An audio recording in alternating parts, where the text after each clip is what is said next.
Eh bien, bonjour, messieurs, mesdames et toutes les autres personnes. Bienvenue sur, le podcast Outsider, voilà, qui refait surface après un gros hiatus. Et aujourd'hui, je suis avec, Guillaume et Thibaut Rioux. Salut. Est-ce que vous Salut. avez envie de vous présenter? Oui, bien sûr, merci. Merci Thomas déjà de l'invitation. Donc pour me présenter très très rapidement, Thibaut Rioult. Donc moi je suis actuellement chargé de recherche à l'Université libre de Bruxelles où je travaille plus spécifiquement sur le spectacle vivant, sur les performances et notamment sur la magie et l'illusionnisme. Donc ça c'est mon cœur de métier. Et puis, je m'intéresse au JDR, je pense comme beaucoup d'entre nous depuis très, très longtemps, depuis mon enfance. De toute façon, il y a clairement un lien direct avec l'illusionnisme. Ouais, il y a clairement un lien direct et je m'intéresse évidemment aussi, à l'illusionnisme depuis mon enfance et ce qui m'intéresse, c'est de pouvoir déployer une approche un petit peu académique, un petit peu théorique, mais jamais décorrélée de la pratique. Ça, je pense que c'est très, très important de bien articuler les 2, appliqué au JDR, voilà, pour essayer de donner à cette forme de performance, à cette forme presque bon, d'art, c'est à discuter, mais en tout cas à cette pratique sociale, on va dire, c'est lettres de noblesse académique, en gros. Guillaume? Moi, je travaille sur le jeu de rôle depuis plusieurs années aussi. Je joue depuis l'enfance. Et puis, je m'intéresse aux arts de la narration et de l'écriture de manière générale. Et jeux de société, jeux de rôle. Donc là, ces derniers temps, on a surtout développé des théories pratiques de game design pour donner des outils de création aux gens. Nous, notre idée, c'est de fournir des cadres pour la créativité sans se substituer à la créativité des gens. L'idée, c'est de se dire que chacun est apte à créer des choses, mais par contre, qu'il y a des outils qui peuvent favoriser ce processus-là. Ouais, c'est ça, proposer un canevas ou à minima un vocabulaire, ouais, effectivement, puis une boîte à outils, Ouais, pour, voilà, il y a des enjeux, il y a des qui enjeux. soit, si j'ai bien compris, qui soit assez versatile, quoi. Ouais, il y a des enjeux de sémantique, mais pas seulement. L'idée, c'est de dégager des structures, de montrer comment on peut agir dessus et comment ça fait des nouveaux jeux, quoi, ou des nouvelles manières de jouer. Mmh mh. Ouais, tout à fait. Et ben, du coup, bon, c'est totalement en lien, avec vos projets que vous posez là dans l'échange podcast. Alors, vous avez déjà échangé, il y a eu en lien, vous avez fait une conférence, hein, déjà sur votre modèle là, de game design de jeux de rôle là, qui s'appelle Le Perso. Il y a eu 2 podcasts donc, avec la vous mettrez tout ça en lien. Il y a aussi un petit résumé du perso. Enfin bref, de toute façon, on risque d'en reparler un petit peu, pendant le podcast ou au moins des bouts, du modèle. Ouais. Mais c'est pas tout à fait le sujet principal de l'émission. Donc l'émission crise système de résolution. Donc, en fait, voilà, j'avais envie qu'on parle ensemble. Ce petit ou grand bout on essaie système de résolution. Je pense qu'on va voir que c'est un peu fou. Et voilà, grosso modo, comment il faut penser ça, quelle place ça a en fait, quelles sont peut-être aussi les misconceptions autour de ça.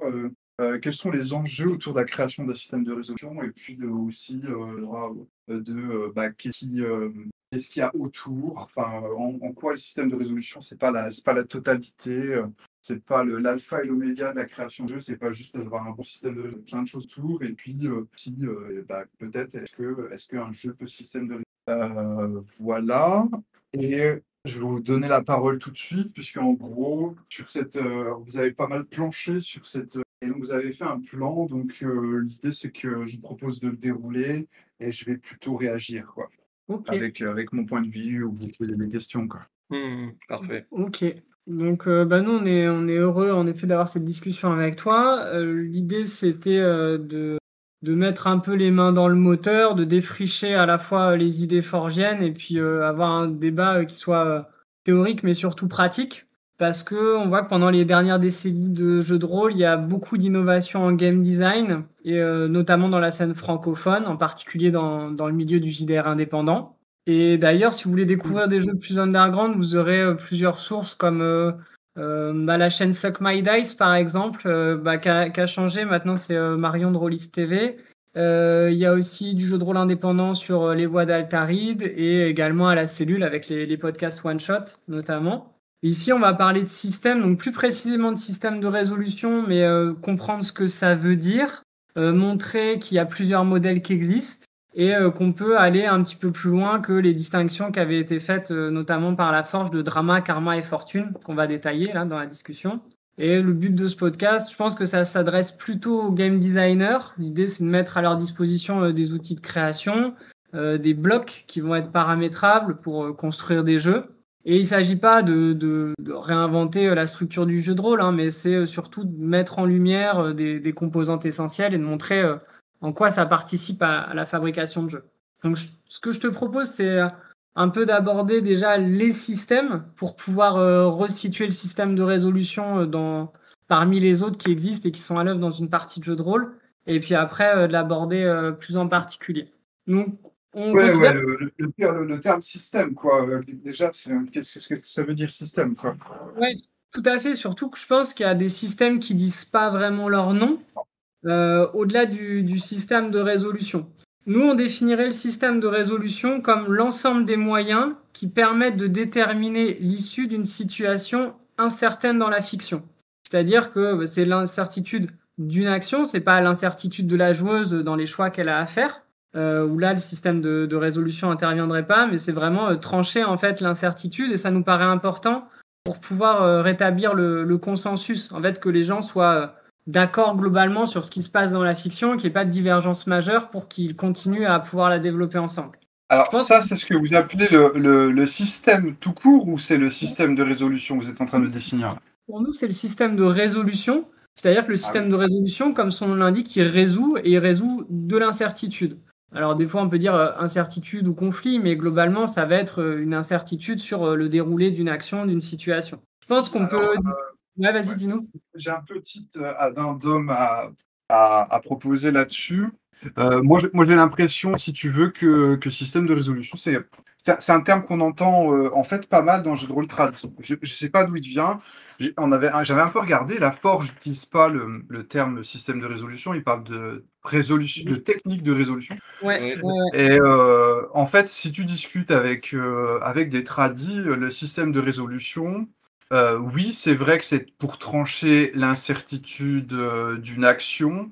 Et grosso modo, il y a vraiment cette notion de, pour reprendre des termes de Frédéric Sintès, ma volonté contre le monde.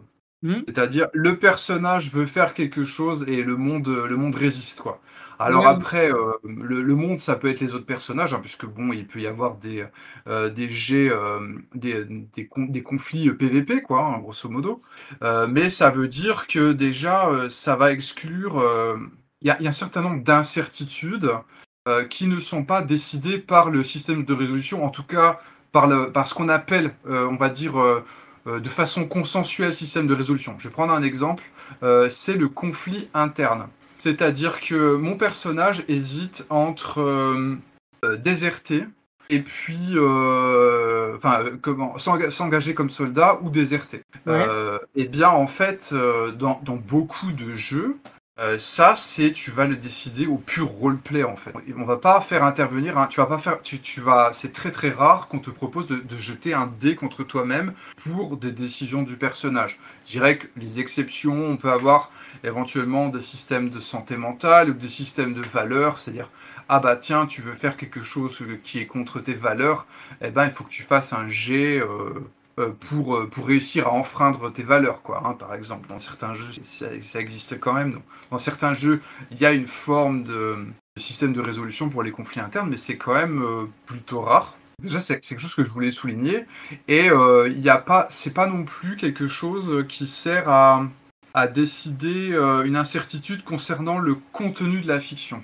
C'est-à-dire que, par exemple, on rentre dans une auberge et notre MJ hésite pour savoir si l'auberge est remplie de PNJ sympathiques ou de PNJ, hostiles. Eh bien, en fait, il est possible qu'on utilise des sous-systèmes. Ah, tu as pas mal de jeux, mais de fans notamment, où tu as une sorte de table aléatoire de l'attitude des PNJ. Ouais. Donc on est en fait sur une détermination du contenu de la fiction, quoi. Mais ça, on va pas appeler ça un système de résolution. Enfin, c'est pas. Je trouve que ça rentre pas dans la définition consensuelle. Si on discute en convention, tu vois, avec des rôlistes, personne, ça viendra pas à l'idée des gens, si tu veux, de parler je vais jeter sur la table d'hostilité des PNJ. C'est pas un système de résolution, c'est autre chose. Ouais, je pense qu'il y a plein, notamment tout ce qui est table aléatoire, c'est des outils génératifs plutôt qui Voilà. vont créer en effet des entités. Ouais. Là, vraiment juste de la génération procédurale, entre guillemets. Voilà, tout ce qui est génération procédurale de fiction va pas passer par le système de résolution. Ouais. Ouais, on est assez d'accord. Ouais. La manière dont on le définit, quand on dit déterminer l'issue d'une situation incertaine, en fait, l'idée, c'est de résorber les dissensus qui peut y avoir entre les joueurs, entre les joueuses et le MJ, entre la proposition d'un joueur et la nature du monde, etc., etc. C'est dans ce sens-là. C'est plus l'idée de dissensus. C'est pas sur effectivement le personnage qui se poserait des questions et qui serait incertain sur son avenir. Hein. C'est vraiment l'idée de dissensus plus que ça. Ouais, mais en fait, il y a des formes de dissensus. J'essaie de prendre un exemple. On arrive on joue à Star Wars et on est à Coruscant, d'accord? Et le MJ commence à décrire des extraterrestres qui jouent des saxophones. Et il y a une joueuse qui va dire non mais tu déconnes. Enfin, on n'est pas sur Tatooine. Enfin, c'est sur Coruscant, c'est quand même plus classe. On n'a pas des extraterrestres de seconde zone qui jouent du jazz, du free jazz, quoi. Voilà. Là, en fait, grosso modo, on a une discussion un peu sur le canon esthétique ou sur la fiction. Ouais. Eh bien, on peut en discuter. Il y a généralement des éléments de règle qui permettent de déterminer. En jeu de rôle traditionnel, généralement, c'est le MJ a toujours raison. Enfin, voilà. Oui, dans mon Coruscant, il y a des extraterrestres qui jouent du free jazz et puis qu'est-ce que tu vas faire, quoi? C'est moi le MJ, si t'es pas content, ce sera chute de Faucon Millenium sur fin. Mais c'est pas un système de résolution, quoi. C'est pour ça que nous, on affine après, au fur et à mesure, là, on peut en parler tout de suite, mais l'idée, c'était d'affiner un peu le système de résolution par un système d'intégration qui, en fait, prend en compte le cadre, qui prend en compte le cadre de l'univers, le cadre fixé par les joueuses au niveau social, ce qu'on a envie de voir émerger à la partie, etc. L'idée, je pense que ça va être l'enjeu de la discussion, c'est de voir comment on peut faire évoluer le système de résolution tel qu'il est souvent restreint dans les bases à quelque chose qui prend en compte l'univers et considérer que les lois de l'univers constituent des règles pour cadrer les propositions des joueuses. Ouais. Alors, du coup, j'ai une question. Je vous propose, enfin, j'espère que je n'explose pas votre plan, mais avant qu'on parle du système d'intégration, enfin, je pense pour l'amener en douceur, ça peut être bien justement, là, vous êtes en train d'évoquer un peu les étages de la fusée, en gros, hein. Ouais. Voilà, il y a des étages de la fusée et le système de résolution, c'est juste un étage ou enfin, c'est juste un bout de l'oignon. Ce serait qu'on parle vite fait du système de ce qu'on appelle communément ou au sens de la forge, ce qu'on appelle le système tout court. Ouais. Qu'est-ce que c'est? Et d'ailleurs, est-ce qu'il y a encore des étages supérieurs au système au sens de la forge? Moi, je pense qu'il y en a. Est-ce que vous avez envie de parler là de cette notion de système tout court et de la polysémie ou des confusions qu'il y a autour de ce terme? Écoute, oui, si tu veux, on peut refaire un point un peu sur la vision de la forge et puis après proposer d'autres visions du jeu, ouais, pas de souci. La première chose, je pense qu'il faut signaler si on aborde les théories de la forge, c'est qu'il y a une polysémie des termes. Les termes sont pas toujours très clairs finalement et le sens peut varier d'un article à l'autre. Et notamment celui de système. Parce que dans l'article System Does Matter, ça va être finalement un système de résolution qui est évoqué au sens de drama, fortune et karma. Système de résolution qui... C'est-à-dire que c'est vraiment la volonté des PJ contre le monde, hein, on est d'accord dans cet article-là, en fait. Hein. C'est des principes, en effet, de résolution qui traduisent tout à fait ça. Et donc, le système de résolution, il va être désigné par système ou tantôt par technique. Donc, c'est pas, en fait, on voit que le glossaire de la forge, il n'est pas encore très fixé à ce moment-là. Ouais. Et ce qu'on peut en dire, c'est que il n'y a pas non plus de corrélation très explicite entre les systèmes de résolution et les démarches créatives, enfin creative agenda, telles que des fois on l'entend, parce que ça va être la notion de système does matter, ça va être surtout un système de résolution qui peut avoir recours à différentes strates de drama, fortune ou karma. Un système de résolution spécifique, lui, va être, enfin devrait, dans la logique forgienne, devrait être au service d'une démarche créative. Et l'idée, c'est de défendre une démarche créative qui soit commune à tous pour pas que le jeu soit dysfonctionnel. Pour moi, c'est surtout ça l'enjeu de la forge dans System Does Matter. Et on va voir émerger le terme de système qui va définir plutôt un système social, un système de jeu qui décrit un dispositif du jeu au cours de la partie. Et ça va Alors, avoir... ouais, Ouais, on rediscutera du terme dispositif parce que je pense que je l'emploie pour dire un truc un peu plus vaste que système. Mais c'est peut-être mon acceptation perso. Mais bon, je te coupe, mais on reparlera dispositif. ouais, puis je pense qu'il faudra de toute façon raffiner un petit peu les strates sociales, ludiques, etc. pour Ouais, vraiment ouais, ouais, ouais. comprendre de quoi on parle. Et l'idée de système au sens de système de jeu plutôt, enfin on peut appeler ça temporairement système de jeu, c'est un petit peu ce qui va régler les rôles de chacun. Et donc notamment ça va permettre de déterminer s'il y a un MJ ou pas. Ça va permettre de déterminer aussi un peu les liens d'autorité enfin, ça rejoint ensuite les questions de partage de la narration, sur qui a le droit de dire quoi, etc. Donc il y a quand même deux choses assez distinctes qui peuvent être confuses dans les différents articles de la Forge. Ouais, alors si ça vous dérange pas que je vous coupe, j'aimerais bien vous lire en fait la définition de système que la Forge donne dans le Provisional Glossary, donc qui est leur glossaire, qui est censé, qui est quand même plutôt une production tardive de la Forge et qui est censé, on va dire, mettre des définitions un peu définitives. Euh, et donc là, ils vont dire système. Alors, je scroll. Mais grosso modo, ils définissent ça comme l'ensemble des moyens par lesquels les joueurs se mettent d'accord pour créer l'espace imaginaire partagé. Et il y a une liste de ce que ça inclut. Alors, j'y arrive, désolé, je scroll, je suis presque. Alors, pendant le jeu, ça c'est important, hein, c'est limité au moment du jeu. Ça inclut la création de personnages, la résolution d'événements imaginaires. Alors ça, on pourrait imaginer que c'est le système de résolution.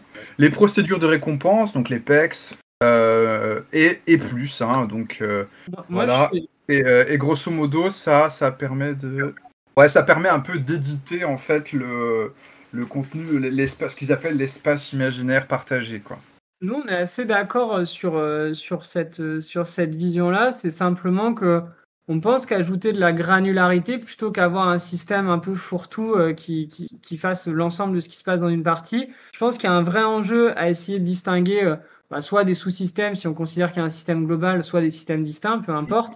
Mais l'idée de distinguer différents blocs, différents processus, on pense que ça donne plus de latitude en termes de game design. Ça permet de savoir de quoi on parle quand on décrit, mais surtout en termes de donner de l'agentivité aux game designers et puis aux joueuses après.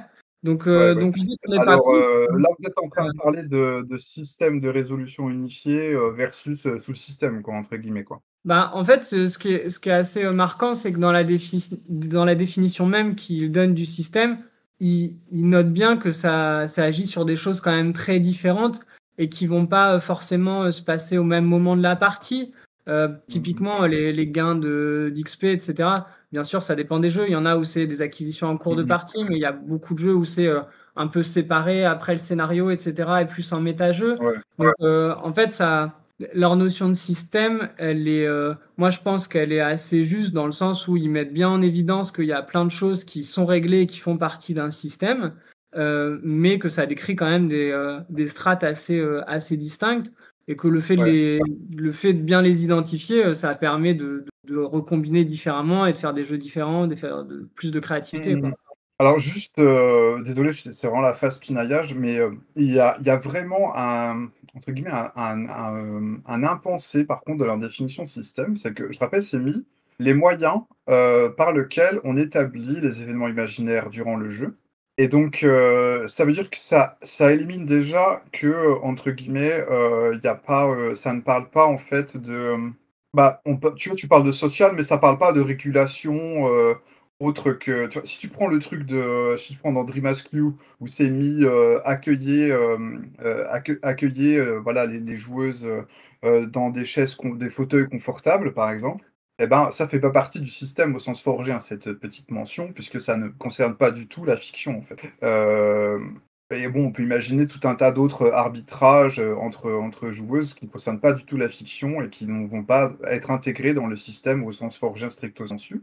Et par ailleurs, il y a ce truc de les moyens. En fait, du coup, ça ne dit pas si le système, c'est les règles. Est-ce que c'est vous, dans votre préparation, vous avez parlé de game system et de player system, je crois? Enfin, grosso modo, on ne sait pas si ça parle des règles ou vous savez, le jeu comme il est joué, en fait. En fait, il y a les rules as written, les règles comme elles sont écrites, et les rules as played, c'est-à-dire les règles telles que jouées, le jeu tel que joué, quoi. Puisque généralement, veut pas, on prend quand même beaucoup de décisions qui sont relativement externes juste aux règles du jeu, quoi. On en avait parlé un peu en préparation du podcast, mais en effet, après, je pense Ouais. qu'il faut. Enfin, après, on peut avoir différents niveaux d'analyse selon l'usage qu'on en a. Si on est un game designer, on va plutôt se baser sur les règles écrites, etc. Et l'idée, c'est que les joueurs aient le moins d'efforts possible à faire pour adapter le jeu. Mais si on se place, par Ouais. contre, en tant que MJ ou joueuse, en effet, la plupart du temps, il peut y avoir soit des règles qui sont modifiées, soit des règles qui passent à l'as. Et je pense qu'il faut entendre par règle ce qui est appliqué ou en tout cas applicable pendant la partie. Que ce soit en effet les méthodes de résolution, mais que ce soit, ça peut être, on va dire, le contrat tacite ou explicite qui peut être passé entre certaines choses, etc. Et c'est ça qu'on va observer quand on est MJ ou joueuse. Après, je dis sans doute la palissade, mais quand tu game design, c'est super intéressant de s'intéresser aux pratiques des joueuses, ce que font les joueuses en fait contre le système ou système, enfin tu vois, ou au-dessus du système quoi, pour le compléter, parce que tu vas te demander si ces choses qui sont habituellement pas desservies par les règles et qui sont prises en charge par les joueuses, est-ce qu'on va les favoriser, les faciliter en fait en rajoutant des règles qui vont couvrir des domaines qui jusqu'à présent n'étaient pas couverts? Ou est-ce qu'au contraire on va les écraser, enfin, c'est-à-dire que proposer des règles qui interdisent certaines pratiques de joueuses? Je vais donner un tout petit exemple vite fait pour remettre sur le système de résolution du coup. Par exemple dans Influenza, le système de résolution, il permet de gérer ce qui d'habitude, ce qui est très rarement géré, c'est le fameux truc de conflit interne. Le personnage hésite à prendre une décision et tout. Et en fait, tu peux utiliser le système de résolution pour faire ça. Et l'idée, c'est de réintégrer en fait des choses qui sont d'habitude plutôt de l'ordre du libre arbitre de la joueuse, en fait, ou de réintégrer en fait dans le système de résolution, dans les règles, pour dire les choses plus gentiment. Ouais, tout à fait. Et puis, ce que tu disais aussi à propos des game designers qui voient comment les joueuses vont traiter leur jeu, tu peux avoir. Ça rejoint aussi les questions de vide fertile où il y a des choses que tu ne règles pas explicitement, mais tu t'attends à ce que ça émerge. Ou parfois, ce que défend Romaric Briand sur Sens, c'est d'amener les joueuses à se rebeller contre le système, contre Sens. Donc, en effet, on peut, Mhm. on peut en jouer de ça. On peut jouer soit d'attente comportementale de certaines choses, soit au contraire de jouer un peu sur de la psychologie inversée et s'attendre à ce que les joueuses aillent affronter ce qu'on leur propose. Oui, d'ailleurs, désolé, c'est un peu comment en fait, le système de résolution, bon, je suis un peu un hors sujet, mais je pense qu'il est important, puis après je vais l'oublier. Donc, le système de résolution, il peut avoir un rôle de codage et de facilitation de la fiction, en fait, mais il peut aussi avoir un rôle, au contraire, de cryptage. C'est-à-dire, je vais prendre l'exemple peut-être vous en avez parlé de Dogs in the Vineyard. En fait, Dogs in the Vineyard, si je te fais une version de Dogs in the Vineyard sans système de résolution, voilà comment je la formulerais. Vous arrivez dans un village, les gens commettent des péchés, il faut les taper pour qu'ils arrêtent. Si vous les tapez pas, il y a des démons qui vont apparaître. Bah, en fait, si je fais ça, il y a pas de système de résolution et ben, il y a plein de gens qui vont pas vouloir jouer, en fait, à Dogs in the Vineyard. Ils vont dire: «Beh, c'est quoi ce jeu et tout? C'est horrible». Mais en fait, dans Dogs in the Vineyard, il y a un système de résolution et d'ailleurs un système de résolution plutôt complexe. Et ça a 2 rôles, en fait. Comme il y a un système de résolution, tu te dis que tu as une chance, en fait, de battre cette espèce de logique, de cercle vicieux, quoi, de la violence. Peut-être que voilà, en faisant les bons jets de dés, tu pourras, désescalader par la enfin, que tu pourras régler le problème par la discussion sans faire couler le sang ou que des démons arriveront pas et tout. Après, je pense que les stats du jeu, elles sont clairement faites pour que ça ne marche pas, hein. Et que grosso modo, on arrive quand même à la situation que je vous ai dépeint au départ. Et il y a aussi beaucoup de jeux, je pense par exemple au Roll and Keep là dans L5R, ou système de résolution qui sont, enfin, tu vois, par rapport à un jet de pourcentage, un Roll and Keep avec des dés qui explosent, je peux demander des augmentations, tout ça, machin.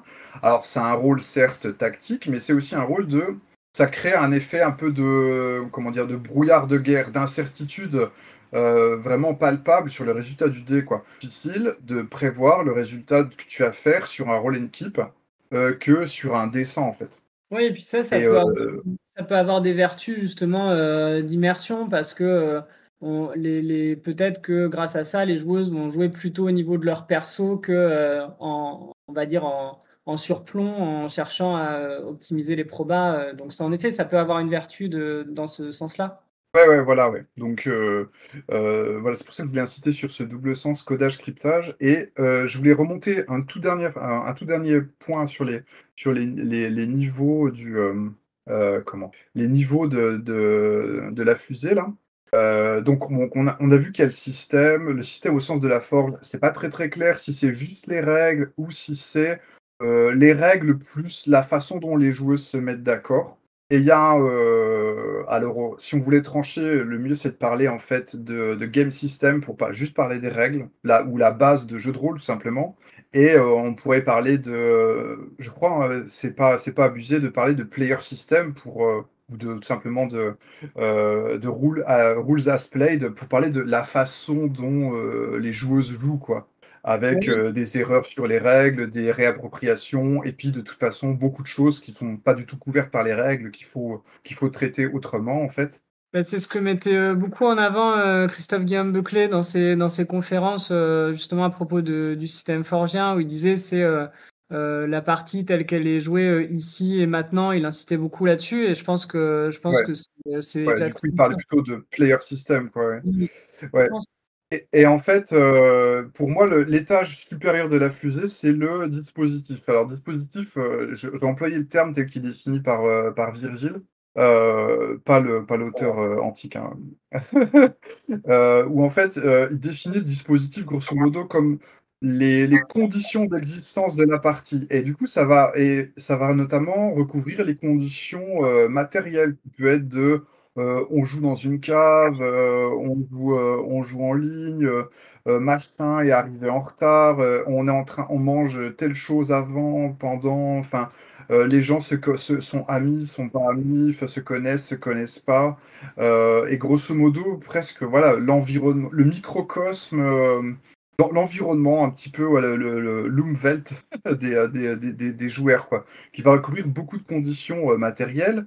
Et dans ces conditions matérielles, il y a une partie qui est peu contrôlable, voilà. Eh bien, on joue chez ma mère parce qu'on n'a pas d'autre endroit pour jouer. Et on est obligé d'arrêter à 23h parce que sinon ma mère va taper du pied, quoi. Mais on peut aussi, c'est aussi des choses, ce qu'on appelle le dispositif qu'on peut tout à fait essayer de contrôler, voire même de réintégrer dans une base, de jeu de rôle. Donc là, je reprends bien sûr l'exemple, hein, de Dream Askew, qui est bien connu, où, Avery Alder explique, dans les règles que, il faut que la personne qui facilite Dream Askew, se procure des fauteuils confortables pour accueillir les autres joueurs, quoi. Mais sur ce point-là, ce qui est intéressant, Dream Askew notamment, c'est que quelque part, alors c'est difficile à prouver, mais quelque part, je pense que quand le game designer écrit cette règle ou dans on va dire cette préconisation de maîtrise, pour elle, il y a un enjeu enfin, il va y avoir un impact indirect aussi de ça sur la production du contenu. C'est-à-dire, je suis pas sûr que ce soit 100% gratuit. Et ça me ramène à discuter très rapidement la notion de dispositif au sens où elle a émergé, notamment dans la philosophie contemporaine. Chez Michel Foucault, ce qui est intéressant, c'est que c'est quand même lui, on va dire, c'est un des grands penseurs du dispositif dans les années 70-80. Et quand il pose ce concept-là, l'idée, c'est bien de l'articuler autour de trois dimensions. La première, c'est de dire un dispositif, c'est un réseau d'éléments hétérogènes. Donc il y a vraiment cette idée enfin c'est plutôt un ensemble d'éléments hétérogènes dans on va dire la première dimension, c'est ça, c'est-à-dire qu'il y a énormément de choses distinctes qui peuvent être intégrées dans un réseau. Le deuxième élément, c'est de considérer que ces éléments sont articulés entre eux, c'est-à-dire qu'il y a des liens et qui vont et qui sont interdépendants. Et le troisième point, si je te donnerai la ref si tu veux l'ajouter, dans cet article de Foucault où il décrit ça, où en fait le dernier point c'est que ces éléments finalement ils sont hétérogènes, ils fonctionnent ensemble et ils sont articulés autour on va dire d'un but. Alors but c'est peut-être un peu trop fort, mais au moins ils vont le produire un effet quoi. Et je trouve que c'est intéressant de se dire finalement là-dessus Foucault il peut peut-être nous aider à avoir une sorte de définition un peu simple du système avec ces trois dimensions là, parce que finalement c'est un peu ce qu'on fait, c'est-à-dire même s'il y a il y a un certain nombre d'éléments qui sont un peu des données, ce que tu disais, des données qui sont, enfin où le game designer a pas du tout prise dessus, c'est-à-dire effectivement si on joue chez sa mère ou pas, etc., etc. Mais disons que d'une manière générale, réfléchir le dispositif performatif ou le dispositif de la partie de jeu de rôle comme un dispositif foucalien, c'est intéressant parce que ça permet tout d'un coup d'avoir énormément d'éléments quelque part à disposition, de réfléchir sur comment les articuler ensemble de manière à produire un effet. Et ça rejoint aussi tous les enjeux sur vide fertile ou autre, quoi, qui sont toujours un peu dans cette logique-là. Et ça nous permet aussi de sortir d'une vision qui serait peut-être trop restrictive sur le dispositif, où on se dirait, bah, le dispositif, c'est uniquement les règles, la manière de lancer les dés, etc. Donc ça permet vraiment d'avoir une vision globale, quoi. Et d'un point de vue de l'analyse, je pense que Ouais. c'est assez intéressant de se repositionner sur bah, finalement c'est quoi un dispositif. Je suis obligé là du coup de mentionner une théoricienne du GN qui parle de Foucault justement. C'est Lyle Clérance. Je suis pas sûr, je suis pas sûr du prénom. Si c'est toujours le prénom qu'il faut utiliser. Bon, vous me pardonnerez si je me trompe. Mais grosso modo, Lyle Clérance va employer le terme de Michel Foucault, qui est le terme d'hétérotopie pour désigner en fait un GN. Mais vous allez voir que ça peut être extrapolé au jeu de rôle. En fait, si j'ai bien compris, Michel Foucault, par exemple, comme hétérotopie, va donner comme exemple le lit des parents, où les enfants ils vont se mettre à sauter dessus. Et en fait, le lit des parents, ça devient un lieu où les règles sociales sont chamboulées, en fait. C'est-à-dire que d'un coup, quand les enfants sont sur les lits des parents, le chahut est autorisé. Les règles sociales changent, en fait. Et Lee Clérance explique que comment le temps et le lieu d'un GN, c'est aussi une hétérotopie dans le sens où les règles sociales changent. Oui. Euh, et ça va un petit peu rejoindre la notion de cercle magique aussi. Et ce qui est intéressant, du coup, ça reboucle sur un autre débat sur l'hétérotopie qui est intéressant, parce qu'en fait, il y a un côté un petit peu manipulatoire dans le concept d'hétérotopie, en tout cas tel qu'il est présenté par Lille, parce que c'est en fait, moi, game designer, je vais installer une hétérotopie, et comme ça, je vais vous nudger, en fait, vous les joueurs, je vais vous nudger sur une expérience précise avec des règles sociales précises. Et en fait, je remettrai en biblio, il y a un chercheur, je ne sais plus comment il s'appelle, mais grosso modo, il a étudié notamment l'hétérotopie de Disneyland, en fait, qui est construit comme voilà, un monde imaginaire avec ses propres règles, mais qui a un but. Le but de Disneyland, c'est que les gens dépensent beaucoup de choses dans les boutiques, en gros. Et le parcours de Disneyland, il est conçu pour ça. Et en fait, il explique en observant les gens qui sont à Disney que les personnes qui fréquentent le parc ont ce qu'il appelle une agentivité du regard. Ça veut dire que en fait, les gens se réapproprient l'hétérotopie et ils enfreignent les règles. Alors, ce qui est bizarre dans l'agentivité du regard, c'est-à-dire que peut-être qu'en termes de comportement, ils font ce que Disneyland attend d'eux, mais en termes d'expérience et de ressenti, ils se réapproprient quelque chose que Disneyland n'a pas vraiment voulu. Et notamment, je pense qu'il y a un peu un phénomène, notamment de cécité aux bannières qui se met en place, c'est-à-dire qu'ils vont surtout retenir de l'expérience de Disneyland, la féerie et tout, le voyage imaginaire justement, et en fait ils vont un peu, ils vont un peu ignorer le fait qu'ils sont en train de passer à l'intérieur d'une boutique ou quoi, ou que l'endroit où ils passent est une boutique en fait.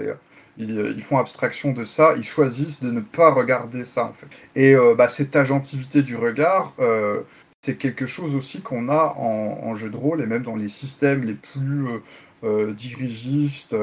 Et ben, c'est quelque chose que tu ne peux pas enlever en fait. Et que je pense pas que ce stade de le faire d'ailleurs, mais bon, excusez-moi, je fais des énormes digressions. Non, pas tout. Ce que tu disais là tout à l'heure aussi, on pourrait parler, là tu parlais d'hétérotopie, on pourrait parler aussi de l'approche de Duflo avec les légalités. En gros, il définit le jeu comme l'invention d'une liberté par et dans une légalité. Son idée, c'est qu'en fait, il va y avoir des libertés qui sont propres au jeu, qui n'ont de sens que dans le jeu. Donc je pense que ça rejoint un peu aussi l'idée de système et de dispositif qui va créer des libertés dans le jeu. Ouais. Si vous voulez, je vais peut-être vous laisser dérouler la suite de votre plan, là, après cette énorme digression. Écoute, on peut revenir, si tu veux, aux distinctions des systèmes, essayer de refaire un petit point un peu formel là-dessus, puisqu'on a vu Ouais, ce qu'on ouais. la forge, on peut essayer d'affiner un petit peu la vision forgienne, notamment sur... Est-ce que tu veux parler maintenant du DFK ou ça vient plus tard Je dans pense qu'on ton... peut y venir après, et après montrer comment Ok, on très peut bien. enrichir les systèmes de résolution.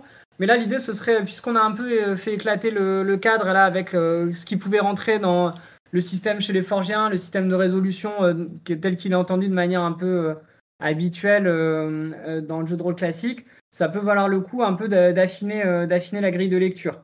Je pense qu'on peut distinguer ce que tu disais, l'environnement, ou en tout cas le contexte de la partie, qui va exister en fait en dehors du jeu, qu'il y ait jeu ou pas, il va y avoir un environnement. Quand les gens se rassemblent pour une activité quelle qu'elle soit, indépendamment de l'activité, il va y avoir un environnement. Et celui-là, il peut être influencé, comme tu disais, par les règles. Et donc à ce moment-là, on rentre dans une forme de contrat ludique, c'est-à-dire on respecte les règles telles qu'elles sont émises par la base du jeu, telles qu'elles peuvent être affinées par les joueuses, mais elles vont exister par le jeu. Mais par contre, il y a un environnement qui est indépendant de l'activité. Je pense que c'est important parce que c'est un peu une réponse à des théories forgiennes, notamment à l'article sur le big model fait par PhD, qui donc en fait intègre des éléments dans le contrat, ce qu'ils appellent le contrat social, comme les aboiements du chien et le fait qu'il puisse y avoir une attirance d'un joueur pour une joueuse. Et je pense que ça, c'est des éléments qui sont pas en fait prescrits par le jeu, et donc pour moi, ils font pas partie d'un contrat à proprement parler, ni des règles du jeu. Et je pense qu'il y a des éléments qui sont dans l'environnement. Ensuite, il y a un contexte social, en effet, et qui lui peut être contractualisé dans certaines dimensions. Par exemple, qui accueille les participants chez lui, qui va payer les pizzas, etc. Et ça, en effet, ça peut être un contrat social. Et après, pour moi, il y a une autre strate qui est vraiment le contrat ludique, et qui va concerner le jeu en tant que tel, l'activité en tant que telle. Ça va être notamment les outils de sécurité émotionnelle, type les lignes et les voiles, ce qu'on va aborder. Ça va être les éléments de l'univers qu'on va reconnaître comme valides pour la partie, les règles plus mécaniques qu'on va reconnaître comme valides, etc. Et je pense que distinguer un petit peu les strates, ça permet de montrer aussi sur quoi on peut avoir de l'agentivité, sur un peu de quoi on parle, plutôt que d'avoir une notion de contrat social qui puisse être un peu fourre-tout et qui n'est pas très vraie, qu'en tout cas qui n'est pas évocatrice, dans le sens où il y a des choses qui ne sont pas contractualisées. Donc voilà, c'était un peu ça, je pense que c'est important pour affiner un peu la vision forgienne. Et donc notamment le contrat ludique, pour moi, ça va régler différents éléments du dispositif de jeu. Et en fait, ça va surajouter des cadres et des filtres qui vont influencer sur les propositions qui vont être formulées par les joueuses. Nous, on entend proposition comme un énoncé, quel qu'il soit, verbal ou autre, qui vise à faire évoluer la fiction. Et donc, ce contrat ludique, il va cadrer les propositions, il va chercher à appuyer des démarches créatives, les creative agenda, et il peut y avoir bien sûr des collisions entre un niveau social et un niveau ludique. Par exemple, il va y avoir des répercussions de l'un sur l'autre. Ça arrive parfois, certaines de nos tables, où il y a, notamment sur les parties d'initiation, où il y a un couple qui vient à la table, Et il va y avoir en fait un peu une clause de non-agressivité entre les personnages qui peut émerger. C'est pas systématique, mais c'est des choses qui sont pas rares à observer. Et en effet, il y a des éléments donc d'un aspect social qui peuvent découler dans le ludique, mais qui sont pas forcément prescrits par le jeu. Donc je pense qu'il y a des strates comme ça à distinguer. Et ensuite, le degré de cohérence de la fiction, c'est-à-dire jusqu'où on va chercher à être réaliste ou fidèle à l'univers, ou même le ton qu'on va adopter, le genre, ces éléments-là, pour moi, font partie aussi du contrat ludique, puisqu'ils sont strictement liés au jeu, ils n'existent pas en dehors du jeu. Si on faisait une autre activité, ça n'aurait pas lieu d'être. Et ça, c'est des effets très cadrans sur les propositions. Donc voilà un peu pour... Alors, moi, j'ai une question pour toi, là, pour ce concept de contrat ludique. Est-ce que tu es toujours en train de parler, en fait, de la façon dont on joue et dans la façon dont on négocie le jeu, ou est-ce qu'on est déjà dans les règles, tu vois, les règles telles qu'écrites, en fait? Mais Je pense à des jeux qui formalisent le contrat social tels que Innommable. Dans Innommable, il y a un truc qui s'appelle le pacte. C'est un truc que tu dois lire aux joueurs au début du jeu, et qui dit notamment le pacte, c'est jouer en Play Toulouse. C'est un jeu d'horreur. Vous allez jouer pour voir comment votre personnage va mal finir, quoi. Pour moi, ça fait partie du contrat ludique, mais le contrat ludique, il peut être nourri à la fois par la base, on va dire, les règles telles qu'elles sont écrites, et c'est la source première, mais le contrat ludique, il peut être nourri par les joueuses elles-mêmes en fonction de leurs expériences de jeu passées, de ce qu'elles ont envie de jouer dans la soirée. Mais pour moi, ce contrat ludique, il est vraiment essentiel dans la mesure où il est vraiment intrinsèquement lié à l'activité de jeu. Et ce qui me chagrine des fois dans les définitions forgiennes, c'est vraiment d'intégrer des choses qui soient contingentes au jeu, qui certes peuvent avoir une influence, hein. Le fait qu'on joue le matin ou le soir, qu'il y ait plus ou moins de luminosité, Ouais. le lieu où on joue, bien sûr, ça peut avoir une influence sur les propositions. Mais ce serait notre activité, ces éléments-là seraient aussi présents. Sauf si, en effet, il y a... Alors, on parlera pas de John Wick qui monte le radiateur pour mettre la pression à ses PJ, hein. Ouais, ça, en vrai, je l'ai relu récemment et il y a il y a quand même des choses qui sont pas inintéressantes chez John Wick, mais on pourra y revenir.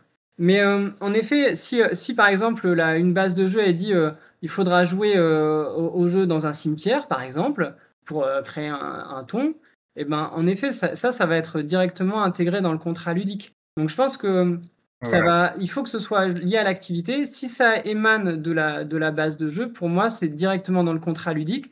Mais ce contrat ludique peut être nourri par d'autres sources, notamment les attentes des joueuses, le ton qu'elles veulent donner à la partie. Si je comprends bien, là, on est en train de tourner autour du système de résolution, de montrer c'est quoi les sous-systèmes ou les parasystèmes qui entourent les systèmes de résolution. Mais Je suis bien la démarche? parce que pour moi, en fait, ça a un impact très fort parce que ça va avoir un effet de cadre. En fait, pour moi, enfin pour nous d'ailleurs, la proposition en tant qu'énoncé qui cherche à faire évoluer la fiction, elle a un amont et un aval. En fait, en amont, on va avoir tous les cadres qui vont être posés par l'univers, par le ton voulu par les joueuses, par les limites en termes de sécurité émotionnelle. Et donc, en fait, on a un cadre dans lequel on va produire des propositions qui vont être valides. S'il y a écart au cadre, le cadre pourra être rappelé pour invalider une proposition. Ça va être notamment l'usage de la X-card, par exemple, ou le rappel à l'univers. Si on est dans un univers Medfan et il y a un sabre laser, et ben on va dire non, c'est pas l'univers. Et donc, en fait, la proposition, elle sera invalidée, elle sera rejetée. Et donc, pour nous, cet effet d'intégration, ça va être vraiment le système d'intégration qui est composé à la fois de ces cadres, de ce cadrage en amont. Et le système de résolution, en fait, il intervient en aval, où en gros la proposition elle est valide, mais on ne sait pas si elle va être intégrée en tant que telle parce qu'il y a une incertitude sur son déroulé en termes de cohérence fictionnelle ou en termes de rapport aux règles. Donc c'est pour ça que ça nous semble important en fait de parler des systèmes. C'est pas tant pour dire ce que n'est pas le système de résolution, mais en fait à quel moment il intervient dans la chaîne, de quoi il va dépendre. Ouais, alors là, tu viens de parler d'un gros mot, là, tu as dit système d'intégration, c'est la deuxième fois qu'on en parle sans le définir. Donc ça, c'est un concept de votre cru. Et alors, je vais essayer de deviner ce que ça veut dire, mais j'ai l'impression, là, au vu de la discussion, que c'est grosso modo la partie du système qui a pour objectif de produire de la fiction. de se mettre d'accord sur ce qui arrive dans la fiction, quoi. Pour nous, En général, quoi. Pour nous, il n'est pas nécessairement productif, mais en effet, c'est ce qui va permettre d'acter une proposition de joueuse comme intégrée à la fiction. Enfin, comme son nom l'indique, nous, on est assez, Ouais. on met pas des noms propres, on est assez transparent sur les concepts, enfin, on essaye. Mais l'idée, c'est de dire, oui, comment ça intègre? Et en fait, pour nous, il y a des effets de filtre. C'est de dire, est-ce que la proposition, elle est valide au vu de ce que les joueuses souhaitent? Est-ce que ça respecte leur sensibilité émotionnelle? Ça me paraît important. Est-ce que ça respecte la cohérence de l'univers? Est-ce que ça respecte la cohérence de ce qui s'est passé précédemment? Par exemple, si tu as été jeté en prison sans aucun équipement, ça paraît un peu absurde que tu dises bah, je sorte mon épée. Et donc ça, c'est des choses qui seraient pas déconnantes en tant que telles dans l'univers, mais qui vont être incohérentes avec le déroulé fictionnel. Et en fait, l'idée, c'est un peu de mettre à jour ce qui se passe dans la tête des joueurs à une table quand il y a une proposition qui est faite. Il y a une proposition qui émerge. Et on pense que en fait, elle va être examinée, bien sûr inconsciemment, mais elle va être examinée selon ces différents filtres et ces différents cadres sur lesquels on s'est mis d'accord. Et cette... Ouais. Est-ce que tu peux me permettre d'hasarder un exemple? Vas-y, je Et comme t'en ça, prie. tu me diras si je suis dans le vrai. Un exemple où que j'ai compris du système d'intégration, il va permettre d'examiner une proposition sans passer du tout par le système de résolution, en l'occurrence. Enfin, le système de résolution, j'ai bien compris qu'il en faisait partie, mais qu'il y a d'autres choses autour, quoi. Ouais, C'est, bon, bah, voilà, on joue à Star Wars et grosso modo,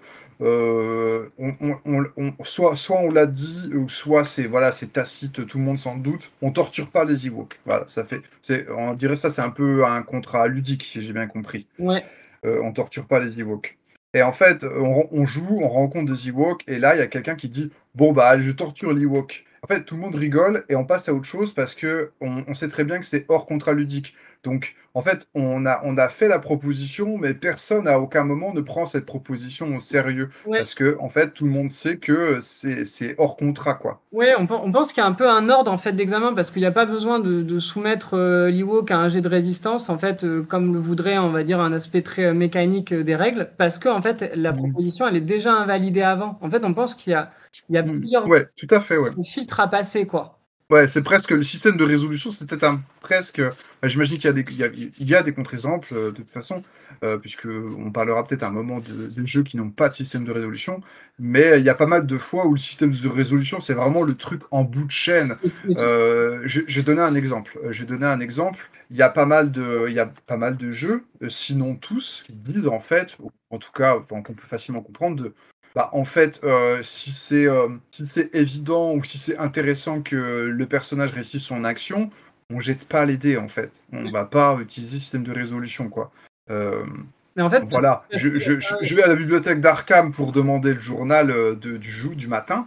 Je fais pas de jet de bibliothèque, en fait, parce que, je pense qu'il y a une autre partie, il y a une autre partie du jeu, je ne saurais pas dire laquelle, mais qui prend en charge ça, mais il y a des fois, s'ils commencent à dire je vais en bibliothèque et j'essaie de voir s'ils ont le Necronomicon, bah là on va peut-être faire un jet de résolution, soit de bibliothèque, soit de persuasion pour convaincre le vieux professeur d'ouvrir la salle interdite.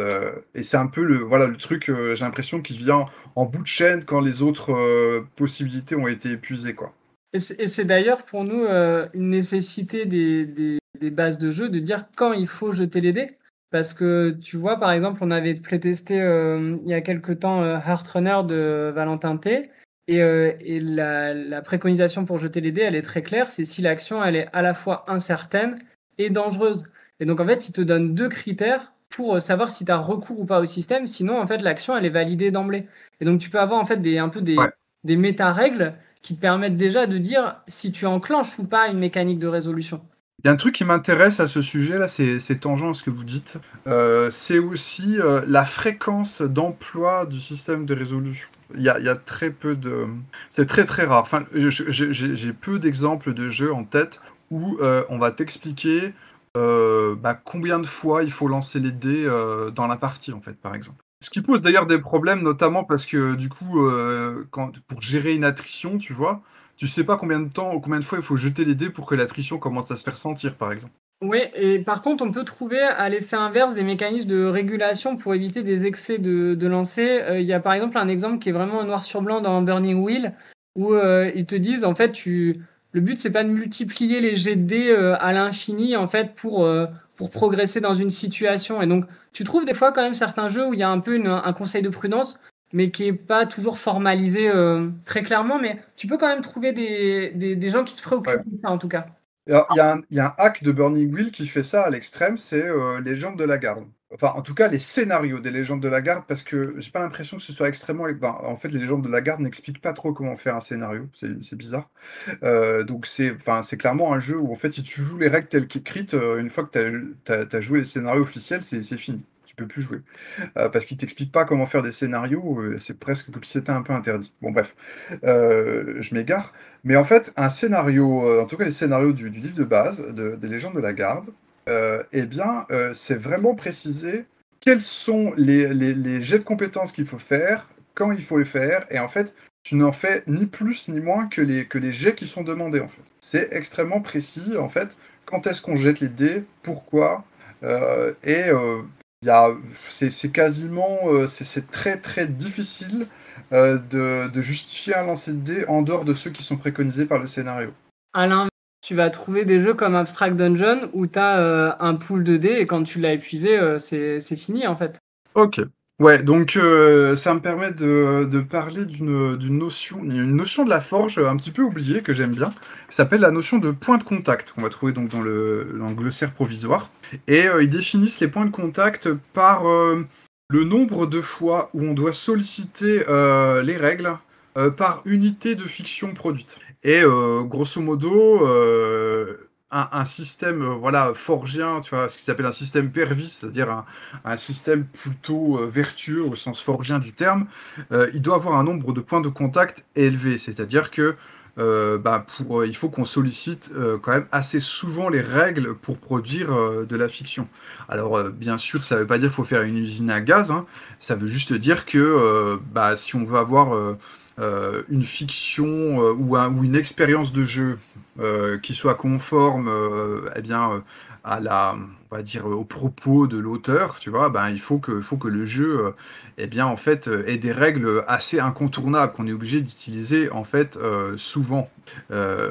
Et ça va s'opposer à des pratiques un peu traditionnelles du style la partie était super parce qu'on a jeté qu'une fois les dés dans la partie. Ça, c'est un truc que tu peux entendre en convention et tout. Ça, évidemment, un forgien, ça risque de lui faire un petit peu mal à son petit cœur.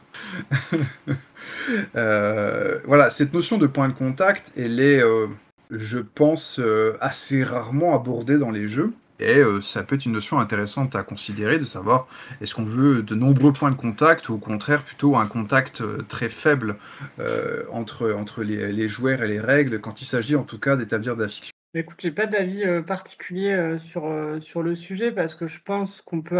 Je suis pas certain que ce soit déterminant, on va dire, sur ce qui va émerger de la partie. Moi, je pense que c'est plutôt des questions d'ergonomie, les points de contact, et ce qui est important aussi, hein. Mais c'est vrai que je fais pas de corrélation directe entre le nombre de points de contact et ce qui émerge, parce que tu peux avoir des règles qui sont très cadrantes et très orientées vers une démarche créative, sans pour autant qu'elle soit complexe au point de nécessiter un recours aux règles. Après, tu peux aussi imaginer des systèmes, ce qui se fait assez peu en jeu de rôle, mais qui se fait beaucoup en jeu de société, c'est des systèmes d'aide de jeu, ou des systèmes où tu aurais, par exemple, si on parle de PBTA avec des moves, tu pourras avoir des systèmes de picto, des trucs récapitulatifs, ou même sur de systèmes, tu pourras avoir, on va dire, des rappels et qui diminueraient potentiellement les points de contact, ou en tout cas qui les allégeraient. Après, je ne sais pas si toi, tu fais un lien entre justement point de contact et émergence d'un certain type de partie. Alors, alors, je vais relire hein, en traduisant à la volée en fait ce qu'ils définissent par point de contact. Ils disent que c'est les étapes de consultation des règles. Alors, c'est pas forcément lancer les dés, hein. Je veux dire, quand tu regardes, quand tu dis je te touche la main, veux-tu dans un Firebrands, c'est une consultation des règles, hein.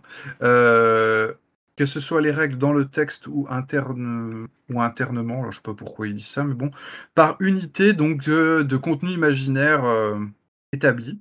Bon voilà, c'est un peu ce que j'ai reformulé. Et ils disent que c'est pas la même chose que le long débat entre les systèmes aux règles lourdes et les systèmes aux règles légères. Puisque tu peux avoir un système léger, en fait, qui ait un nombre de points de contact élevé. Voilà, si tu peux avoir un système où c'est tout le temps jeter 2 dés, mais si on les jette souvent, entre guillemets, c'est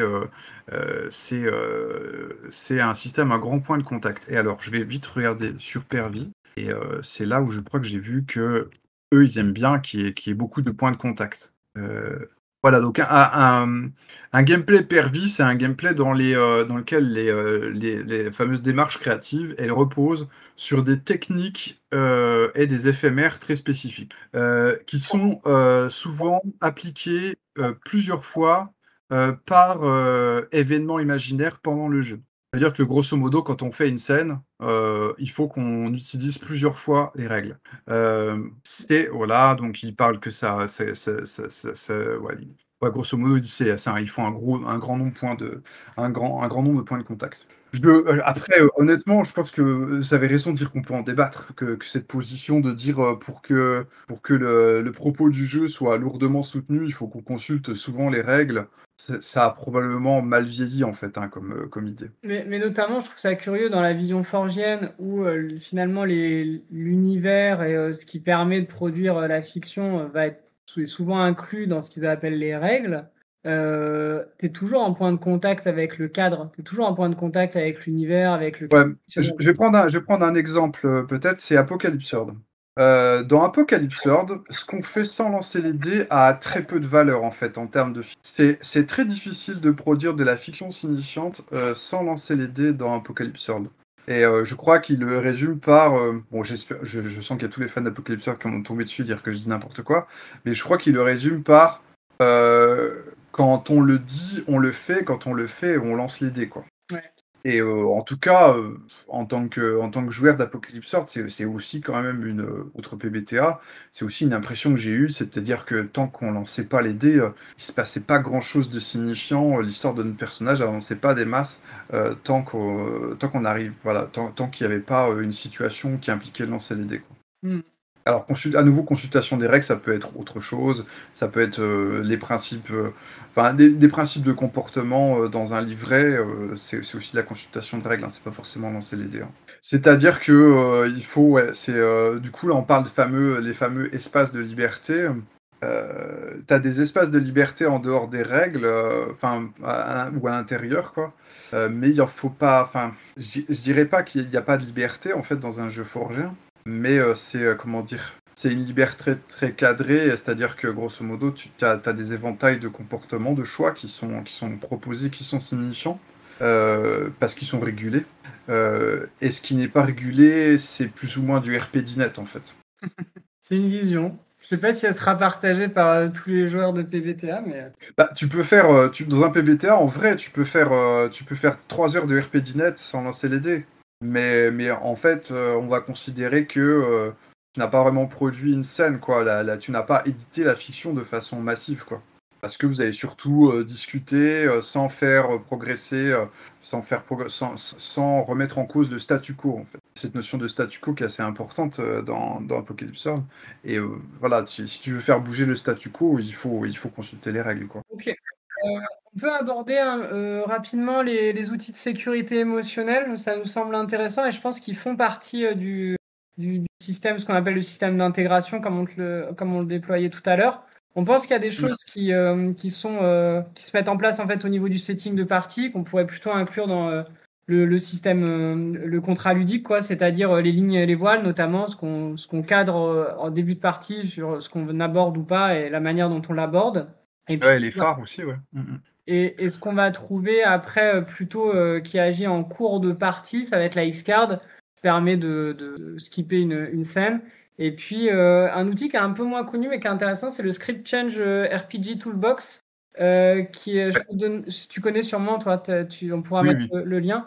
Et donc, qui permet en fait un éventail d'outils type pause, retour arrière, accélération, etc. Et donc, qui va permettre de moduler un peu la narration.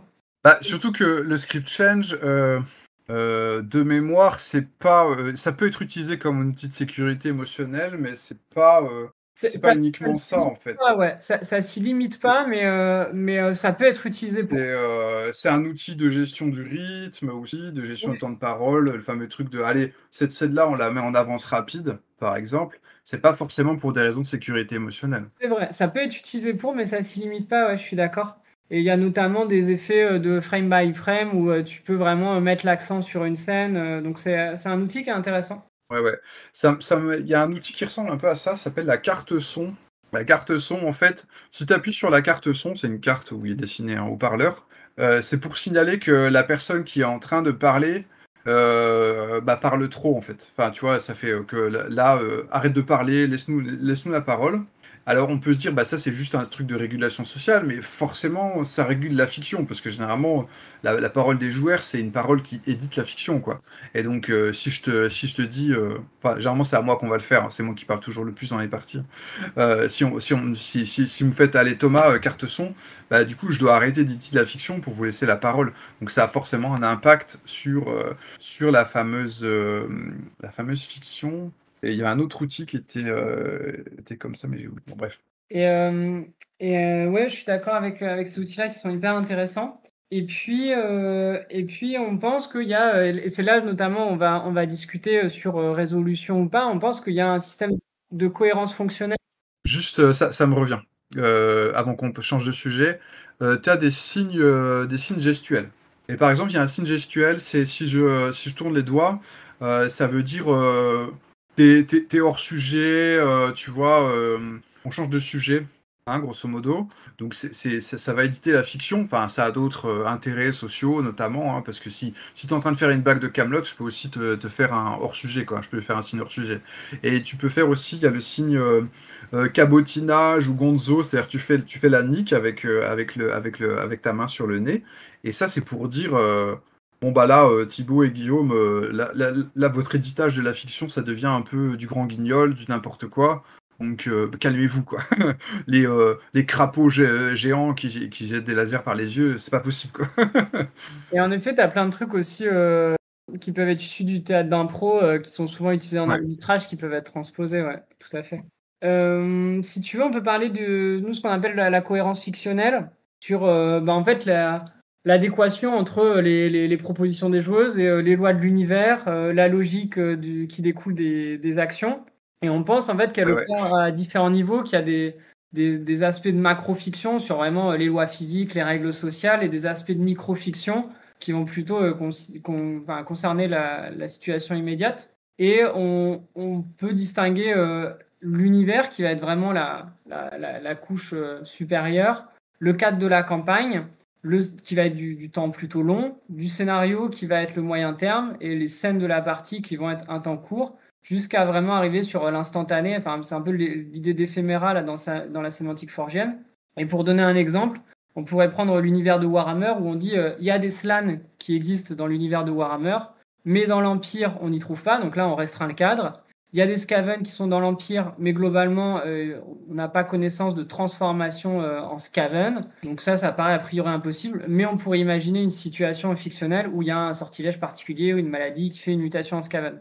Tout ça pour dire que, en fait, les règles, elles vont quand même, évoluer en fonction du cadre où on se situe, et la partie elle-même peut remettre en cause des lois, qui semblaient établies au niveau de l'univers. Et donc ça va déterminer, en fait, si, les propositions, elles sont valables ou pas en fonction de ce qui s'est passé avant. Donc on peut construire la Ouais. validité d'une proposition. Bah, ça me fait penser, il y a un peu cette notion, qui est défendue notamment par Jérôme Larrey, que grosso modo, pas évidemment il est pas le seul, hein, mais que l'univers ce sont des règles en soi, hein, je pense que c'est à peu près et du coup, moi j'ai l'impression, si tu veux, des fois où il y a des lois de l'univers, surtout si elles sont à un niveau assez micro, il y a des lois de l'univers qui vont, alors je ne saurais pas dire si elles se substituent au système de résolution ou si en fait d'un coup elles en font partie. Je vais prendre un exemple, dans Milvaux, si tu tues quelqu'un, tu reçois, un choc mental. Bon, autre exemple, si tu, Si quelqu'un meurt et que tu lui fais pas les rites funéraires, il devient un mort-vivant. Et tout dernier exemple et après j'arrête, où là la confusion avec le système de résolution est clairement entretenue, c'est dans Inforenza Minima, qui est un jeu Milvaux précis où en fait la seule mécanique c'est si, tu veux faire quelque chose d'important dans ta quête, tu dois en payer le prix. Il va y avoir, un prix karmique à payer quoi. Par exemple, si je veux tuer mon ennemi, eh bien, je peux y arriver, à condition, que, par exemple, je sois blessé et presque à l'agonie, quoi. Ouais. Je sais pas si vous avez un commentaire là-dessus sur ces lois de l'univers qui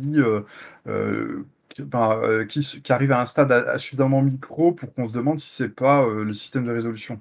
Bah, je pense qu'il y a des choses où on est un peu entre les 2 finalement parce que, Mmh. tu vas avoir des effets, tu vas avoir pareil des effets en amont et en aval. En fait, savoir, que, avoir connaissance des conséquences de tes actes, ça va quand même cadrer les propositions avant que tu vas faire et puis, bah, si tu vas, jusqu'au bout, en fait, tu as, les conséquences de ce que tu as fait. Donc, moi je pense que les lois de l'univers, elles sont un peu distinctes de la résolution dans la mesure où en fait elles sont préexistantes à l'action et donc elles vont exercer un effet de cadrage. Et par contre, Mmh. en fait, si tu vas à l'encontre, ben, on te les rappelle, en fait, on te les oppose. C'est des règles dans le sens où elles sont opposables en fait à l'action de quelqu'un. Ouais et puis pour le coup, et ça j'empiète peut-être sur un truc qu'on va dire plus tard, mais pour le coup dans Inforenza Minima, il y a pas de système de résolution au sens, classique consensuel du terme.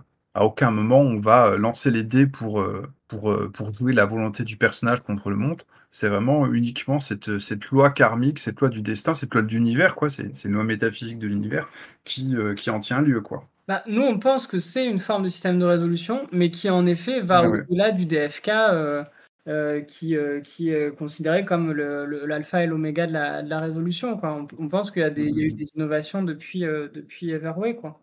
Alors, est-ce que vous avez, d'autres systèmes à évoquer ou est-ce qu'on parle justement de ce fameux DFK là qu'on a un peu Bon, évoqué sans définir? je pense on peut aller vers ça, ouais. On peut aller vers ça et Ouais. présenter un peu les principaux systèmes de résolution et nous, Mmh. ce qu'on entrevoit comme nouveau système ou en tout cas, comme une chose qu'on a identifiée dans des jeux et qui peuvent devenir des principes de résolution. Ça te Ouais, c'est ça. Alors juste pour transiter, il y a pas mal d'autres systèmes qu'on n'a pas abordés, hein. C'est juste pour dire qu'on n'a pas essayé d'être exhaustif. On aurait pu parler, on a évoqué vite fait, mais des points d'expérience, de ouais, la les création de récompenses, ouais. personnages, par exemple, pour, Ouais. citer un truc qui était cité par La Forge. Mais bon, il y en a plein d'autres qu'on n'a pas évoqués, mais voilà, c'était juste pour, se rappeler qu'il y avait plein de choses en dehors du système de résolution. Plein de sections qui étaient, finalement, qui pouvaient être assez signifiante parce que en fait, quand on lit l'article System Does Matter, bon après voilà, il faut pas le prendre comme un gospel, hein, du tout, mais tu as l'impression, et je pense qu'il y a beaucoup de game design qui ont essayé de faire ça, moi le premier, hein, Inforenza Minima sont totalement dans cette philosophie-là, que en fait, ce qui fait l'ADN d'un jeu, c'est son système de résolution, c'est là-dessus qu'il faut concentrer ses efforts de design, c'est vraiment le truc qui produit un effet, qui produit l'expérience recherchée. Et les autres sous-systèmes, bah, limite, moins il y en a, mieux c'est, quoi. Et en fait, bon, je pense que le fait d'avoir énuméré les sous-systèmes, c'est aussi une façon de rappeler que c'est un peu faux, quoi, cette conception. Enfin, on peut très bien avoir des systèmes, où le système de résolution n'est pas la chose la plus importante, la plus signifiante dans la production de l'expérience, ou en tout cas, ça peut être en synergie avec d'autres sous-systèmes, hein, parce qu'on avait parlé de Vide Fertile. Là, système de résolution, c'est juste un engrenage dans une machine. Ouais, je pense que c'est important de rappeler ça, de montrer que les systèmes, ils sont connectés les uns aux autres, ils peuvent avoir des influences les uns sur les autres. Mais en effet, on n'a pas été exhaustif sur, tous les systèmes qui existent.